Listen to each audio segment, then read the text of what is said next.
What if the best way to find profit was to stop chasing it? What if the secret to strong returns lay not in predicting the future, but in protecting yourself from it? Nearly every investor at some point has asked the same question. How can I find a stock that's truly safe, one that gives me more than just a hope or a story? In an age obsessed with growth, momentum, and endless projections, this question feels almost old-fashioned. And yet, it's the very question that guided Benjamin Graham through panic, prosperity, and everything in between. Graham wasn't searching for excitement. He was searching for certainty, or at least as much of it as the financial world would allow. He wanted a way to invest where the numbers themselves offered protection, where safety was not a matter of luck or timing, but of arithmetic, truth. And from that search came one of the most remarkable ideas in all of investing, an idea so simple, so grounded, that it seemed almost unbelievable.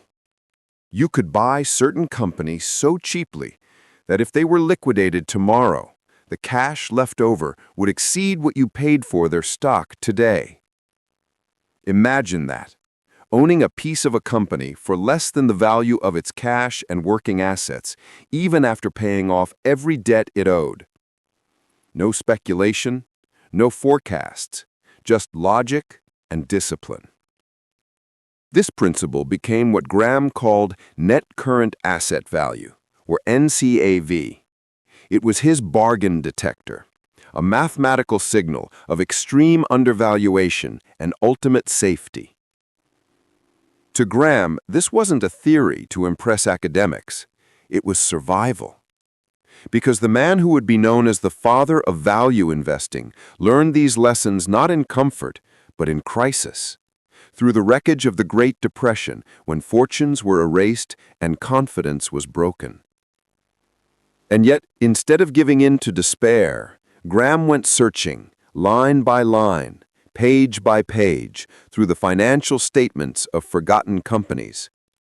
He wasn't looking for winners. He was looking for survivors. And in that search, he found something timeless, a formula that didn't promise riches overnight, but protection against ruin. A method that didn't depend on optimism, but on reason. This was the foundation of the intelligent investor, the belief that real safety doesn't come from avoiding risk, but from understanding value. And as markets continue to evolve, this question remains just as powerful today as it was nearly a century ago. Are you buying hope or assets? Because if you can answer that, with numbers, not emotion, then you are already thinking like Benjamin Graham. To understand how Graham arrived at his concept of net current asset value, we must travel back to one of the darkest periods in financial history, the Great Depression. The 1920s had been a decade of illusion. Markets soared, speculation was celebrated, and investors believed they had entered a new era of prosperity. Then, in 1929, the music stopped. Prices collapsed. Brokers went silent. Fortunes, once thought permanent, vanished in a matter of weeks. Benjamin Graham, then a young but already respected Wall Street analyst and fund manager, was among those who suffered. His fund, built on what he thought were sound methods, lost nearly 70% of its value. And yet, rather than retreat into bitterness or blame, Graham did something few would dare. He began to question everything he thought he knew about investing. What, he wondered, could have protected investors from the chaos of 1929? If prices could collapse overnight and forecasts could prove worthless, where could safety be found? The answer, as he would soon discover, was hidden in the most mundane of places, the balance sheets of neglected companies. During those grim years of the early 1930s, many stocks traded for astonishingly low prices. Some were so out of favor, so ignored, that their total market capitalization, the price of all their shares combined, was less than the cash sitting in their bank accounts. Others owned factories, inventories, or receivables that alone exceeded what the market valued their entire business at. To most investors, these companies looked dead. To Graham, they looked alive, quietly holding more value than the market dared to see.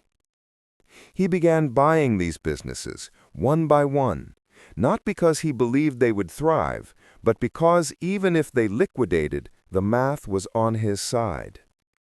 He calculated what he called the net current asset value, or NCAV, the value of a company's current assets, cash, receivables, and inventories, minus all liabilities. If the stock traded below that number, he saw a built-in margin of safety, the kind that didn't depend on hope, but on arithmetic. As he later wrote, "The risk of paying too high a price for good quality stocks, while a real one, is not the chief hazard confronting the average buyer of securities. The chief hazard lies in paying prices that are too high for securities of mediocre quality."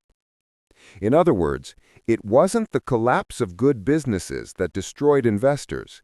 It was the overpricing of ordinary ones. And Graham's NCAV strategy was his antidote. He wasn't hunting for glamour stocks or industry leaders. He was searching for mathematical absurdities, companies that had been forgotten, despised, or misunderstood to such an extent that their stock prices fell below liquidation value. It was, in a sense, investing stripped to its barest logic. What is this business worth right now if everything went wrong? The simplicity was disarming, but the results were extraordinary. Over the next 2 decades, Graham's net-net approach, as it came to be known, produced consistent and market-beating returns, often with lower downside risk. Even more remarkably, it worked not because Graham was predicting recovery, but because he was buying protection. Through this lens, Graham didn't see stocks as lottery tickets. He saw them as ownership claims on real assets.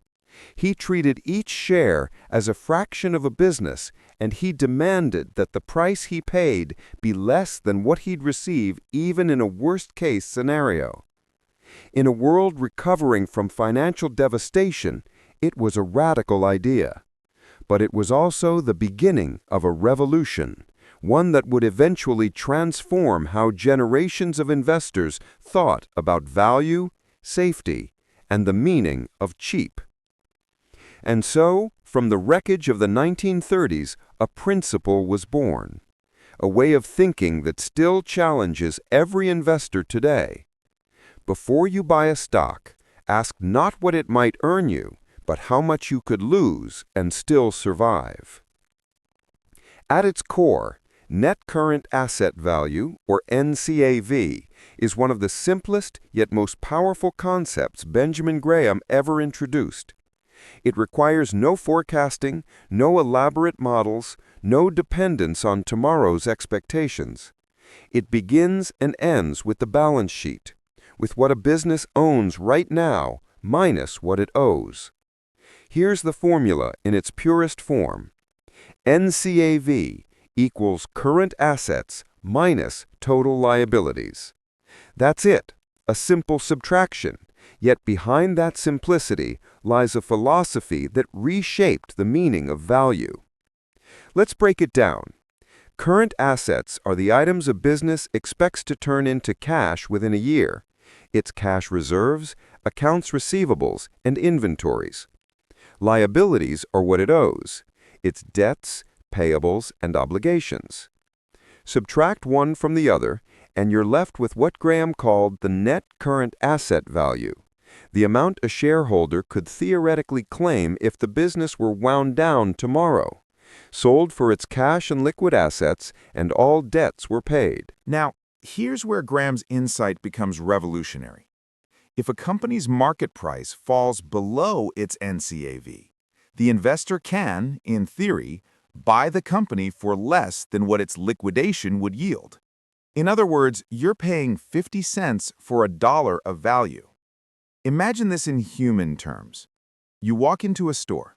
On one shelf sits a wallet with $100 inside, priced at 50. On the next shelf, a brand new phone selling for $900, though no one knows what it will be worth next year. Most shoppers rush toward the phone. Graham quietly buys the wallet. That's the essence of NCAV. Buying assets, not stories. To Graham, this approach wasn't just mathematical, it was moral. It represented the discipline to value reality over narrative. He often said that the investor's job was not to predict, but to calculate. And the NCAV formula was his way of anchoring investment decisions in fact, not fantasy. But let's be clear, these weren't glamorous companies. Most NCAV stocks were small, ignored, or even distressed. They weren't leaders in innovation or household names. They were the orphans of Wall Street, neglected businesses priced below the sum of their parts. And that was precisely why they worked. When a company sells for less than its current assets minus liabilities, the downside is limited because the assets themselves provide a natural floor. If the market eventually recognizes this mispricing, the upside can be meaningful.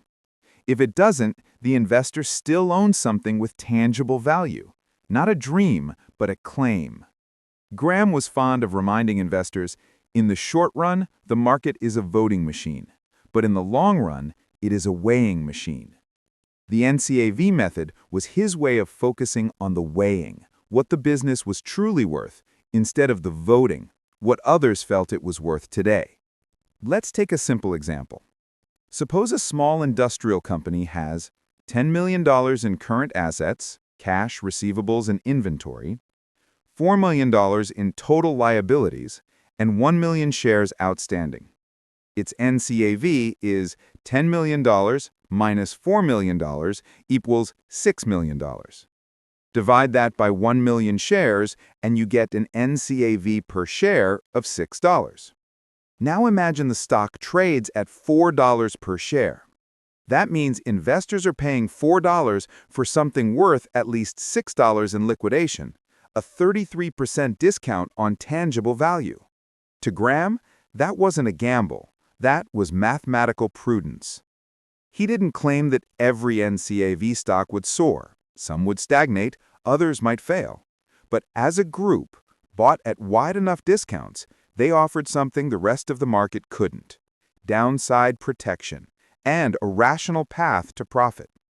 Because when you pay less than the cash value of a business, time becomes your ally, not your enemy.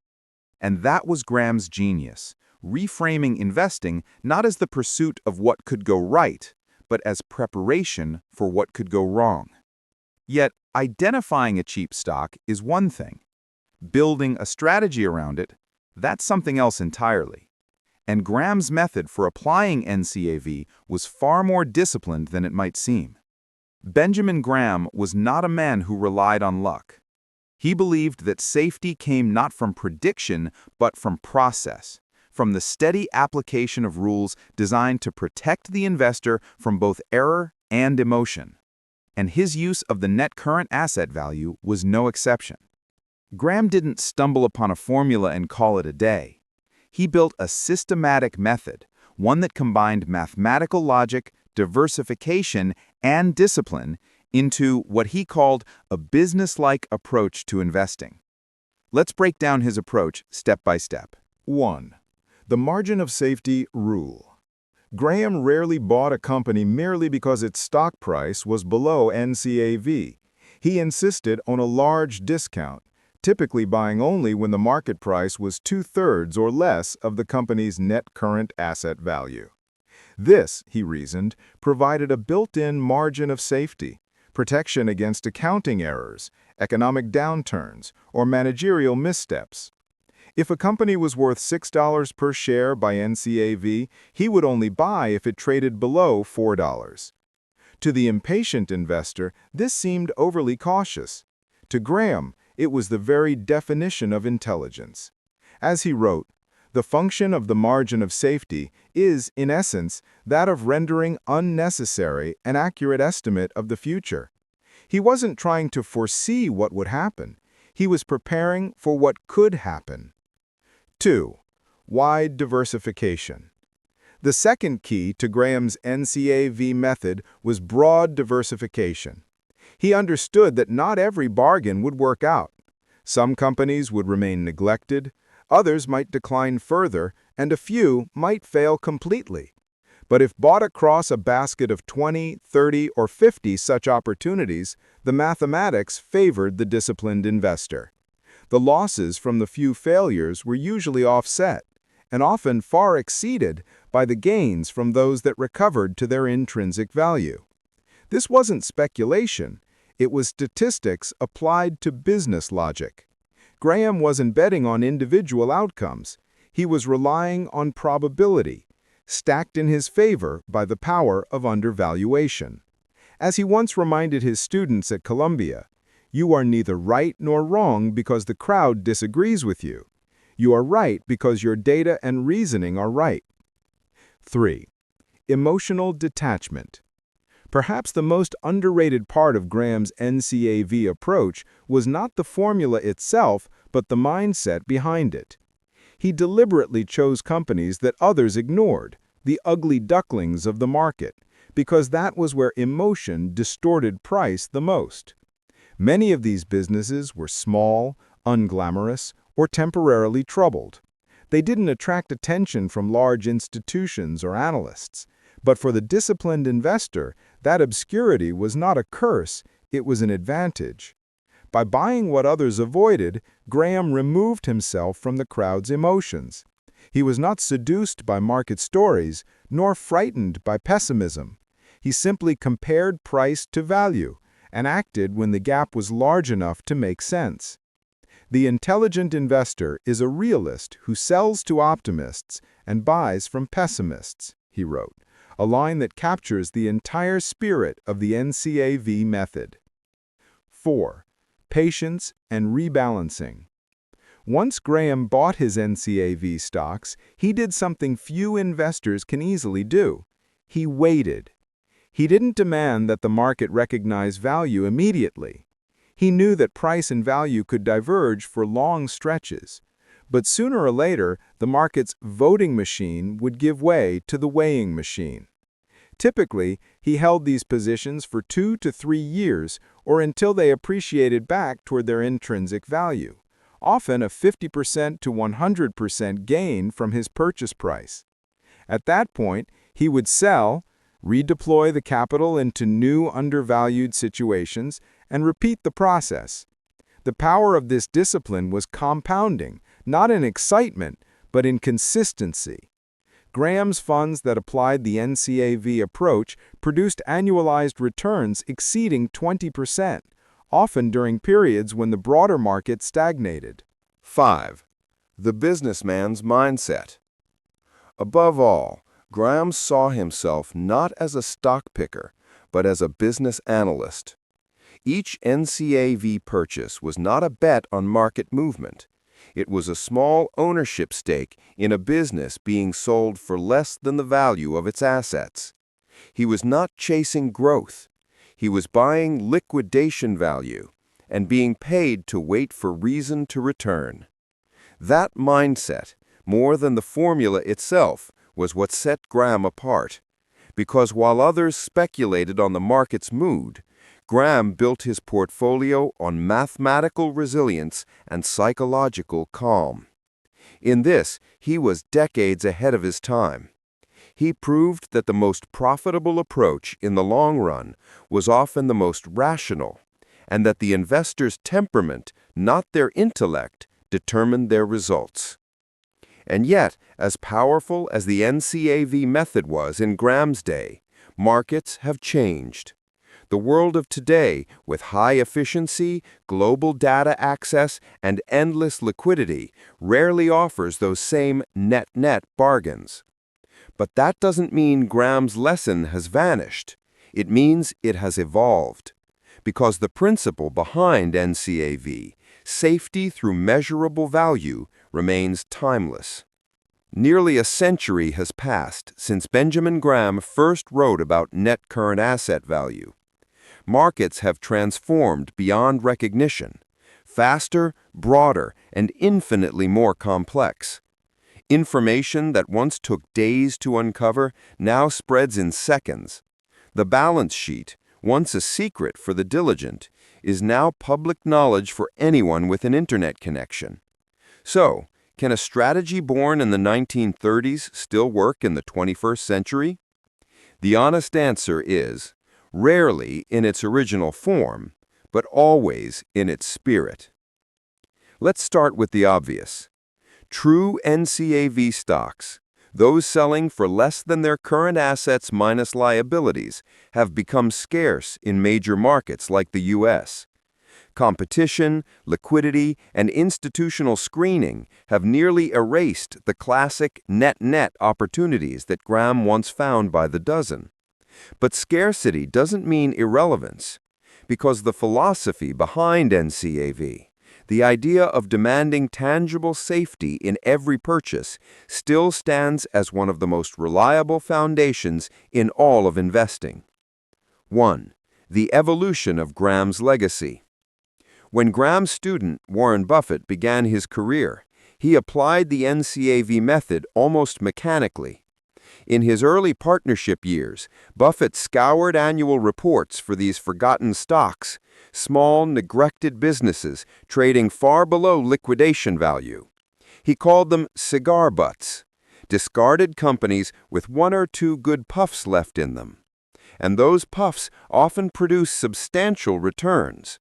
But as Buffett's capital grew and markets evolved, he realized that pure NCAV investing had limits. You could not deploy billions of dollars into microcap stocks without moving the market. And so he evolved Graham's principle into a broader philosophy: buy good businesses at fair prices, rather than fair businesses at bargain prices.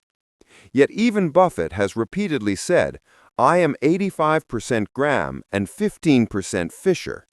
The foundation, the mindset of safety, discipline, and value, remained purely Graham's. Similarly, disciples like Walter Schloss, Seth Klarman, and Joel Greenblatt carried the NCAV logic forward in new forms. They continued to look for situations where price stood far below value, whether measured by assets, earnings, or cash flow. The metric changed, the mindset didn't. 2. The modern face of NCAV. Today, Graham's principles appear in many disguises. You see them in deep value funds, distressed asset investors, quantitative value screens, and even in private equity turnarounds. Each of these strategies, knowingly or not, applies the same basic logic. Find assets mispriced by pessimism, buy them at a discount, and wait for reason to prevail. In emerging markets or small-cap spaces, NCAV-type bargains still appear.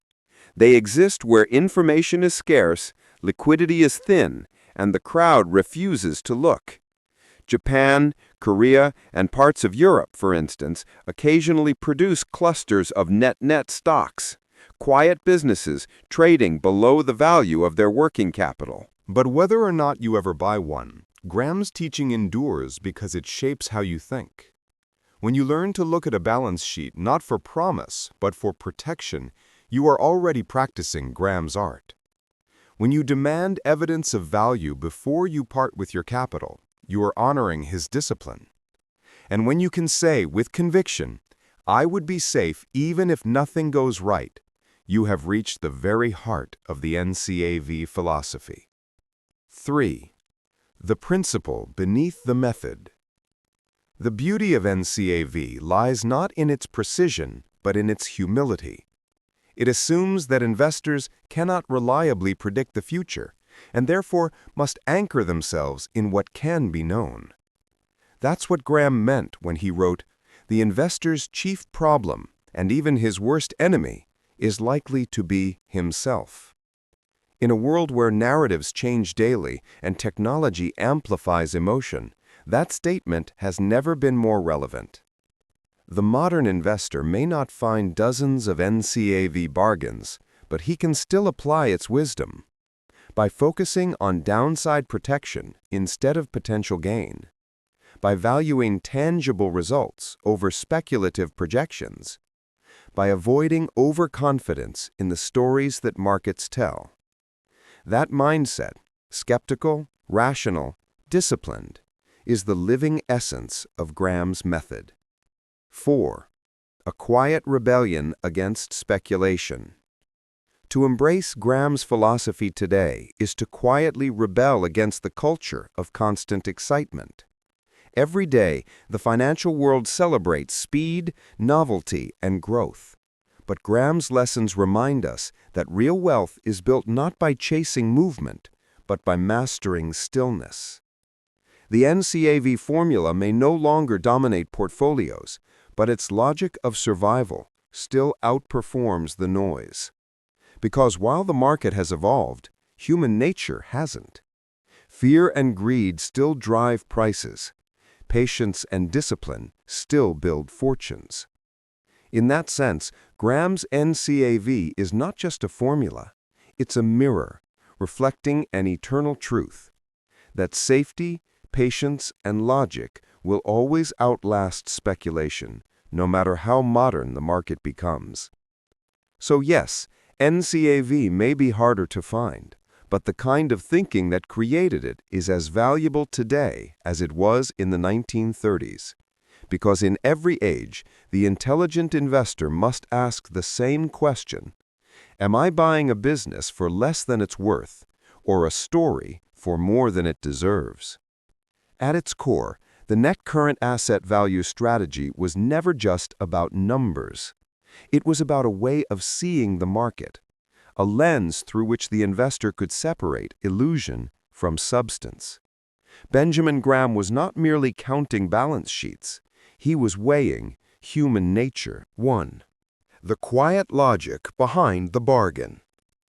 When most investors look at a company, they see what could be.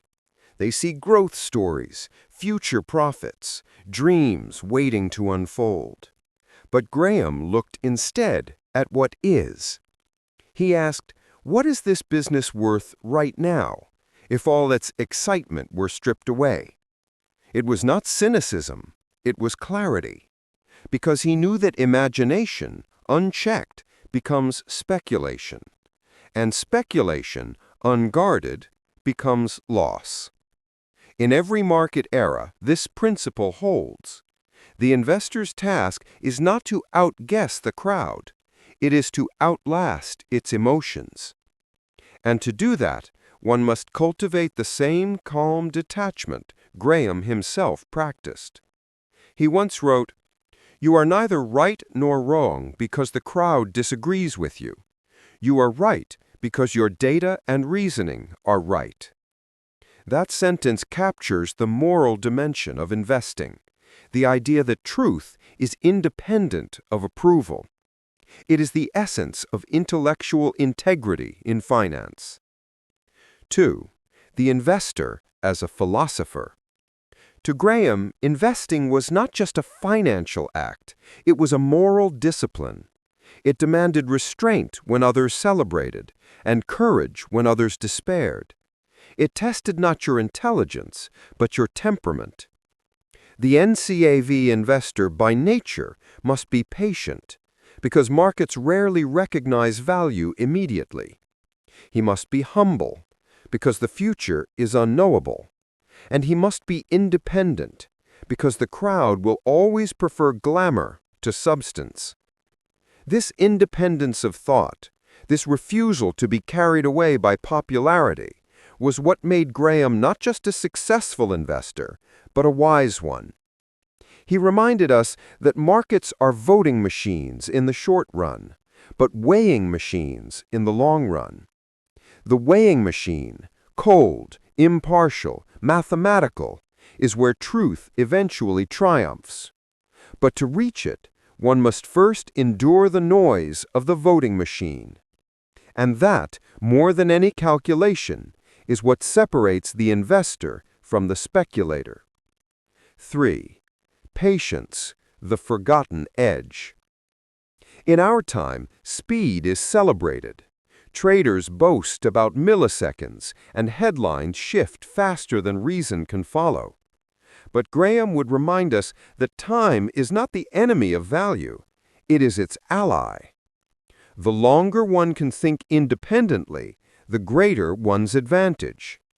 The more patient one can remain while others panic, the higher one's reward. In essence, the NCAV approach is patience crystallized into mathematics. It is saying, I do not need the world to agree with me today, as long as the facts remain true tomorrow. That kind of thinking requires emotional balance, the very quality Graham called character. He understood that real investing success begins not with intelligence, but with temperament. Because even the most brilliant strategy fails in the hands of an impatient mind. 4. The moral of modesty. Every NCAV investor must accept something uncomfortable. You will not always be right. Some companies trading below their net assets deserve to be there. Some will fail despite the margin of safety. And yet, this does not invalidate the principle. Because Graham never promised certainty, he promised probability in your favor. His philosophy was an act of modesty, an acknowledgement that humans are fallible, and therefore must build their systems to endure mistakes. The margin of safety was not just a financial buffer, it was a moral one. It reflected an investor's humility before uncertainty. In that humility lies true wisdom. As Graham might say, the goal of the intelligent investor is not to predict outcomes, but to survive them. 5. Beyond the balance sheet. So when we study NCAV today, we are not learning a formula, we are learning a mindset. A discipline that asks us to look beyond price and beyond popularity, to seek value where others see none, and to find courage in logic when others find comfort in noise. It's a way of living, not just investing, an approach that teaches us to question, to verify, and to act only when reason allows. Because in the end, the true bargain is not the stock that trades below its assets, but the peace of mind that comes from knowing you have invested rationally, not emotionally. Graham's NCAV method may have started as an accounting tool, but it endures as a philosophy, a timeless reminder that wisdom in markets begins not with prediction, but with protection. In the end, Benjamin Graham's teachings on net current asset value give us more than a way to find undervalued stocks. They give us a way to think, to measure, and to remain calm in a world that rewards impatience. So, how can today's investor, surrounded by noise, algorithms, and speculation, apply these lessons? Number 1. The practical method. Let's distill Graham's NCAV philosophy into modern practice. Step 1. Screen for true discounts.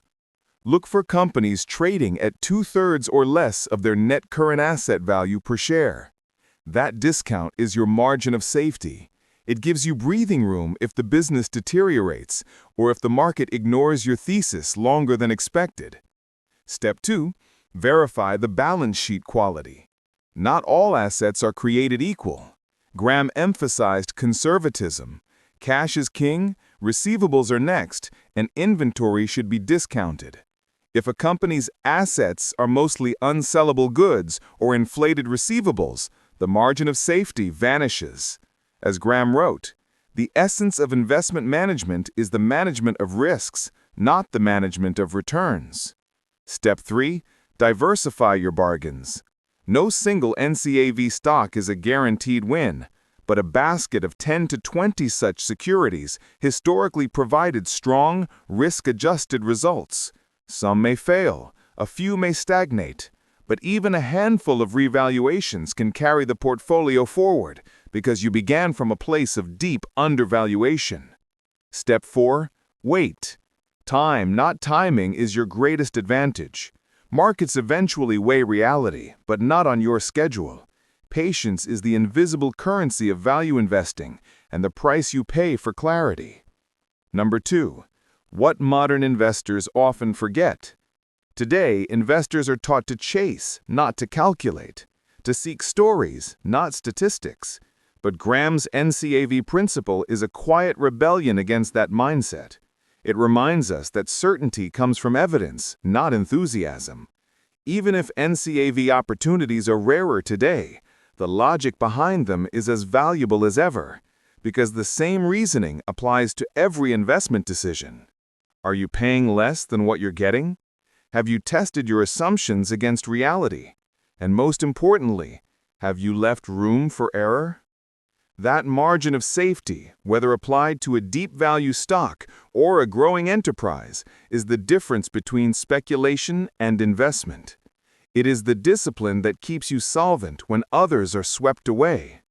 Ultimately, Graham's genius wasn't in creating formulas. It was in teaching a philosophy of rational behavior under uncertainty. He gave investors a compass, not a map, because no one can chart the future of markets, but anyone can choose to act with clarity, restraint, and independence. He taught that the investor's real enemy is not volatility, it is emotion, and the cure is logic anchored in evidence, in numbers that make sense, and in values that endure. That's what NCAV represents, not a relic of a simpler time, but a mirror that reflects how easily we can be misled by complexity, and how powerful simplicity can be when grounded in truth. Number 4. The timeless lesson. Nearly a century after Graham began teaching at Columbia, his voice still speaks through the pages of The Intelligent Investor. The purpose of the margin of safety is to render unnecessary an accurate estimate of the future. Those words remind us that the goal is not to be right about tomorrow, but to be protected today. To invest not with hope, but with confidence, not with speed, but with sense. 5. Closing reflection. As you look at the market, with all its noise, predictions, and panics, remember this. The crowd may always move faster, but the intelligent investor moves with reason. The market may scream louder, but truth speaks quietly, through balance sheets and patience. And while others chase what shines, you will find safety and opportunity where few bother to look.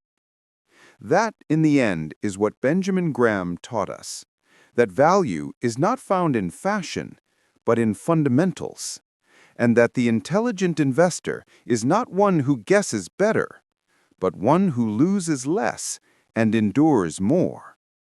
If you've found wisdom in this timeless lesson, join us on this journey to preserve and share Graham's legacy. Like this video, subscribe, and share your thoughts below, so together we can keep alive the rational spirit of true investing. Because as Graham himself would remind us, the essence of investment is the discipline of common sense, applied consistently, even when it feels most difficult. This is Benjamin Graham Value Insights, timeless lessons from the father of value investing.